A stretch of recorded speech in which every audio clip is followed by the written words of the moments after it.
हो चुके होंगे सेम इसी फॉर्मेट के अंदर। क्लियर है? तो हम अब स्टार्ट करते हैं एक एक क्वेश्चन करना। तो सबसे पहले बात करेंगे 2013 में। अब 2013 में क्वेश्चन नंबर 1 पूछा गया, विच one of the following is not A correct statement. हमसे नॉट ए करेक्ट स्टेटमेंट है। दो तीन चीजें ध्यान रखना हमेशा PYQ करते हुए। पहली चीज तो ये है कि वो किस टॉपिक से पूछा गया है, क्योंकि वो जनरली टॉपिक बार बार रिपीट होता है, मैं हर बार बोलता हूँ। सेकंड, वो क्वेश्चन किस फॉर्मेट में पूछा गया है, मतलब वो वहाँ पे करेक्ट है इनकरेक्ट है। तो वो जो क्वेश्चन को रीड करते हुए आपको जो है वो काफ़ी कंसिस्टेंसी से और अच्छे से देखना है कि क्वेश्चन में पूछा क्या गया है। तो यहाँ पर नॉट ए करेक्ट स्टेटमेंट पूछा गया, मतलब इनकरेक्ट स्टेटमेंट पूछा गया। स्टेटमेंट फर्स्ट है, a museum has collection of photograph of plants and animals. B है, key is a taxonomic aid for identification of specimen. C है, herbarium house dried pressed and preserved plant specimen. And D है, botanical garden have collection of living plants for the reference. अब आपको कुछ एक चीज़ें बताता हूँ यहाँ पर PYQ करते हुए।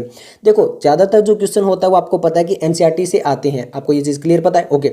अब यहाँ पर एक चीज़ और ध्यान रखनी है कि कई बार क्या होता है कि जो यहाँ पर NCERT से तो आता है, बट वो जो करेक्ट ऑप्शन होता है वो तो वहाँ पर NCERT से दे देता है, और बाकी जो रेफरेंस होता है वो आउट ऑफ NCERT ले जाता है। या बार कई बार क्या होता है कि जो मेन आंसर होता है वो NCERT में नहीं होता है, बट बाकी जो ऑप्शन वगैरह लिखे तो वो सारे NCERT में होते हैं, मतलब वो बाहर निकल जाते हैं और फिर लास्ट में आंसर निकल आता है। तो इस टाइप की दोनों चीजें आपको पता होनी चाहिए, इसलिए NCERT को अच्छे से समझना है। अब यहां पर देखिए, a museum has collection of photograph and plants and animals. ये कहीं से कहीं तक NCERT में मेंशन नहीं है। ये जो हमारे सामने म्यूजियम वाला पोर्शन है वो NCERT के पेज नंबर 12 पे लिखा हुआ है। अब म्यूजियम में क्या लिखा हुआ है कि यहाँ पर जो होता है वो collection of preserve plants and animal species, यानी यहाँ पर जो प्लांट्स और एनिमल्स होते हैं उनको प्रिजर्व करके उनकी कलेक्शन रखी जाती है, या फिर जो एनिमल्स है उनके स्केलेटन को भी रखा जाता है, बट उनके फोटोग्राफ को कहीं पर भी नहीं रखा जाता। ये साफ साफ मेंशन किया गया है। बट ये क्या कह रहे हैं कि म्यूजियम के अंदर कलेक्शन ऑफ फोटोग्राफ होता है, तो ये मतलब इनकरेक्ट हो गया, हमारा ऑप्शन यहाँ से आ गया। बट बी ऑप्शन देखते हैं, key is the taxonomic aid for identification of specimen. ये NCERT का पेज नंबर जो 13 है ना, वहां पर एज इट इज लिखी हुई है, मेंशन है ये NCERT के पेज नंबर 13 में, जहाँ पे की वाला पोर्शन लिखा हुआ है। Herbarium house dried pressed and preserve plant specimen, ये भी जो NCERT का पेज नंबर 11 है, जहाँ पे हर्बेरियम स्टार्ट होता है, बिल्कुल लास्ट वाला पैरा, वहां पर डायरेक्टली NCERT में एज इट इज लिखी हुई है। नेक्स्ट हम बात करते हैं, botanical garden have collection of living plants for reference. ये भी आपको पता है कि म्यूजियम से ऊपर वाला पोर्शन जो है वो बोटेनिकल गार्डन का है, और वहां पे NCERT में ये एज इट इज जो लाइन है कि botanical garden have collection of living plants for the reference, ये भी लिखी हुई है। NCERT का पेज नंबर कौन सा है? 12 है। तो यहाँ पर ये जो तीन ऑप्शन है वो NCERT में एज इट इज लिखे हुए हैं, तो इसका मतलब ये तो सभी करेक्ट हो गए। ये हमारे सामने जो है वो मेंशन नहीं है, और यहाँ पर ये हमें पता भी है कि इस टाइप से चीजें नहीं होती है, तो ये क्या हो गया? इनकरेक्ट हो गया। तो आंसर आ गया ऑप्शन ए।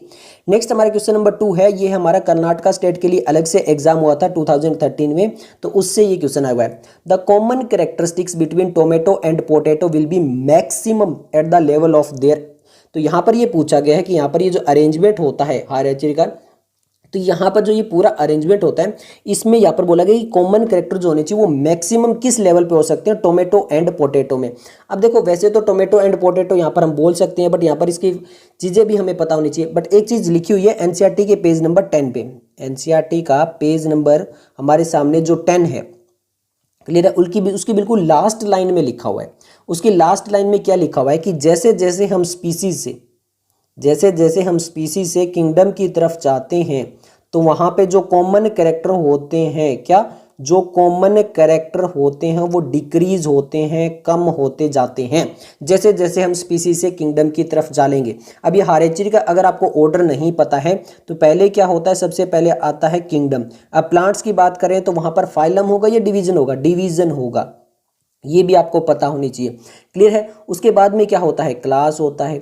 उसके बाद में क्या होता है? ऑर्डर होता है। उसके बाद में क्या होता है? फैमिली होती है। उसके बाद में क्या होता है? जीनस होता है। और सबसे लास्ट में क्या होता है? स्पीसीज होती है। तो ये 7 हार्चर लिखा हुआ है। क्लियर है?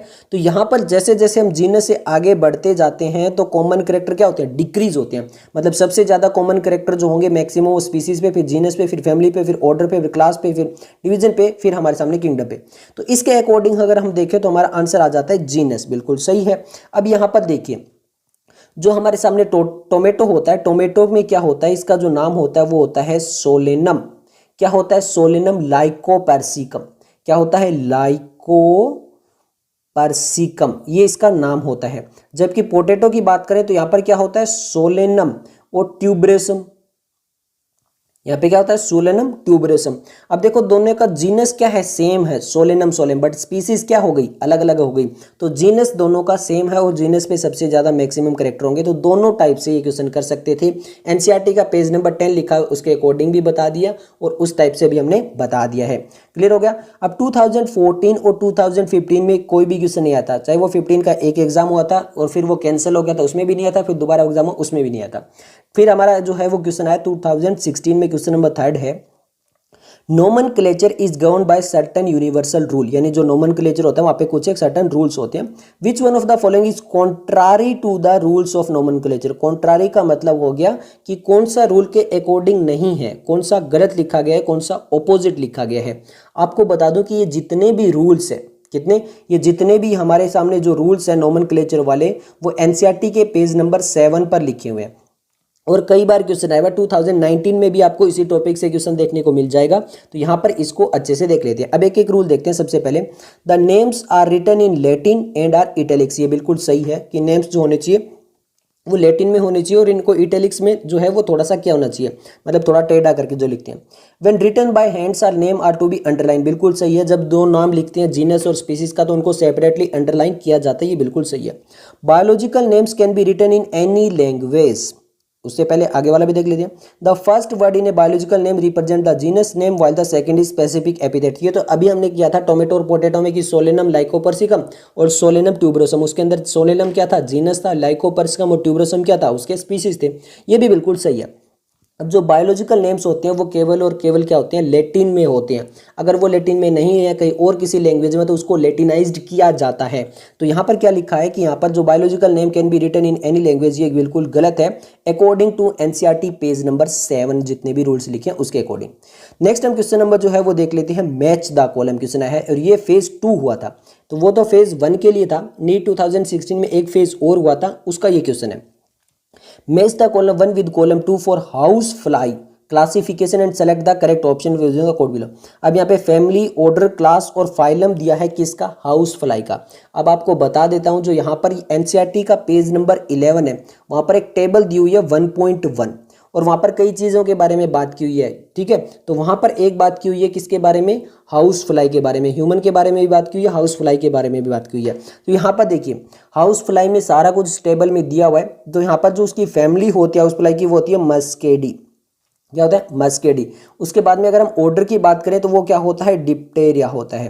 नेक्स्ट टाइम अगर क्लास की बात करें तो क्लास क्या होता है उसका, इंसेक्टा होता है और फाइलम आर्थ्रोपोडा होता है। ये तो हमने एनिमल किंगडम में भी पता है ये दोनों चीजें। तो अब उसके अकॉर्डिंग हमारा जो फर्स्ट है वो थर्ड के साथ जाना चाहिए। फर्स्ट थर्ड के साथ 2 ऑप्शन में जा रहा है, 2 में नहीं जा रहा है।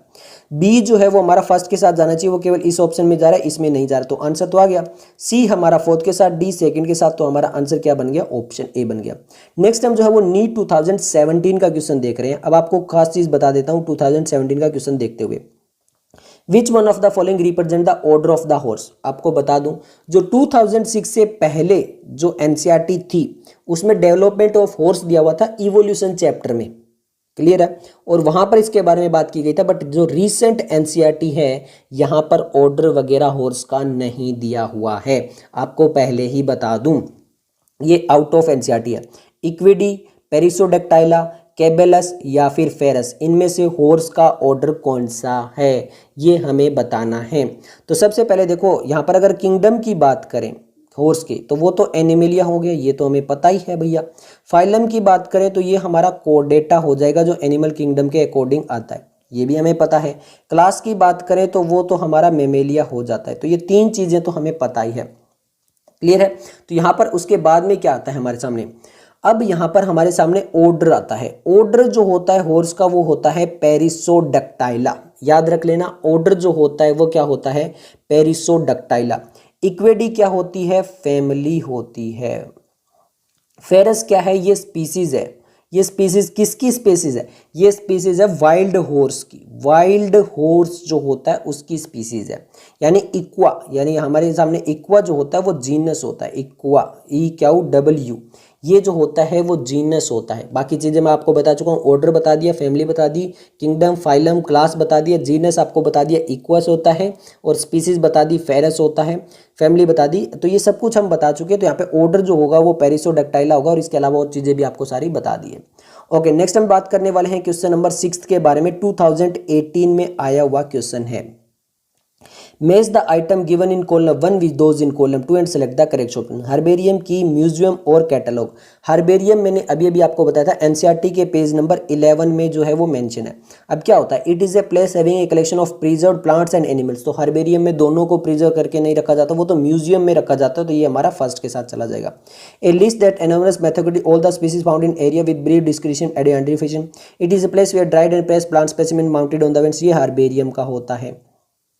A booklet containing is a list of character and that alternate which are helpful in identification of. ये अल्टरनेट वाला और यहाँ पर करेक्टर वगैरह वाला किसके साथ जाता है, ये हमारा की के साथ जाता है। A list that enumerates mathematically all the species found in particular area, ये कहाँ पे जाता है, कैटलॉग के साथ जाता है।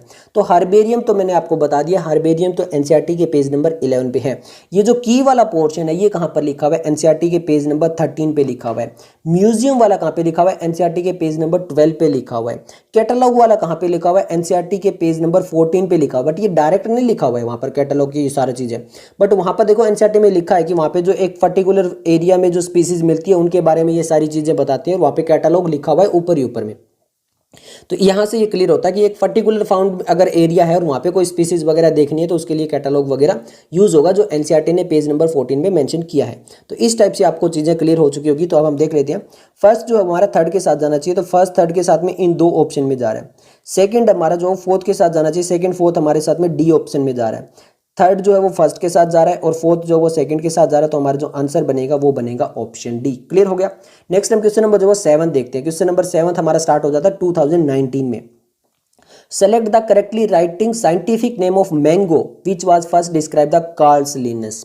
मैंने आपको बताया था 2016 में, जहाँ पर एनसीईआरटी का पेज नंबर 7 में जहाँ पे रूल्स लिखे हुए हैं, चारों रूल्स, उसके बिल्कुल नीचे वाले पैराग्राफ में ये साफ साफ लिखा हुआ है। ये डायरेक्टली कॉपी पेस्ट है कि अगर किसी ने जो है कोई चीज़ को डिस्कवर किया है, उसके बारे में लिखा है, साइंटिस्ट वगैरह है, तो उसको किस में लिखेंगे हम, उसको एब्रीवेटेड फॉर्म में लिखेंगे। एब्रीवेटेड फॉर्म क्या होता है, ये कार्लिन वाला नहीं होता, केवल उसका जो एब्रीवेटेड फॉर्म हो गया जैसे कार्ल्स लिनस का लिन। तो मैग्नीफेरा इंडिका तो हो गई उसकी जो जीनस और स्पीसीज, यानी मैंगो का ये नाम हो गया, और लिन उन्होंने बताया है तो मैग्नीफेरा लिन इस टाइप से लिखा जाएगा। तो हमारा आंसर आ जाएगा ऑप्शन ए। एनसीईआरटी का page number 7 directly mention. Next time जो है 2019 में उड़ीसा स्टेट के लिए अलग से एग्जाम होता है, उसका है the contrasting character generally in a pair used for identification of animals in the taxonomic key are refer to as the.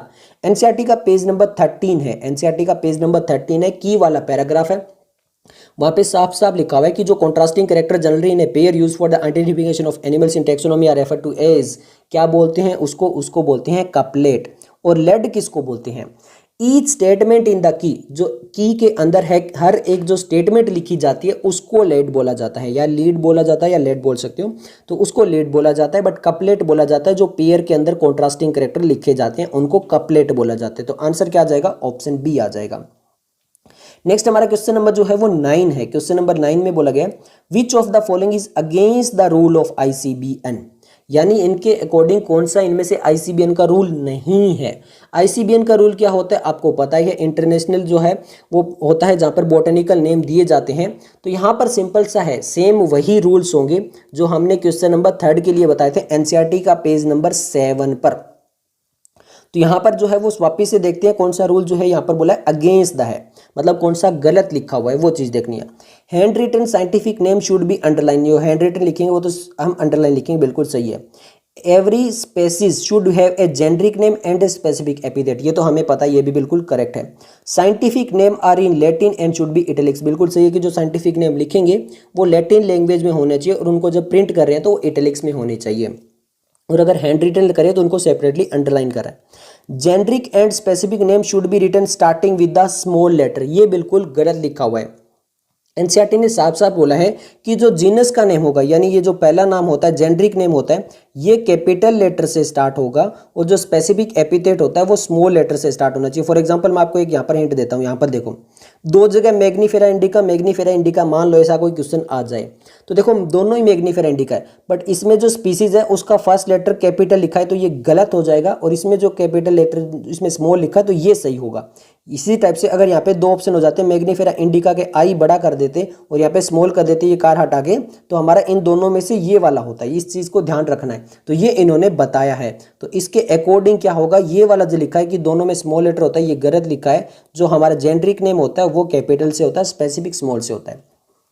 Next हमारा 2020 में जो फेज 2 था और दोनों थे वहां पर कोई भी क्वेश्चन नहीं आया था। फिर हमारे सामने 2021 में आया।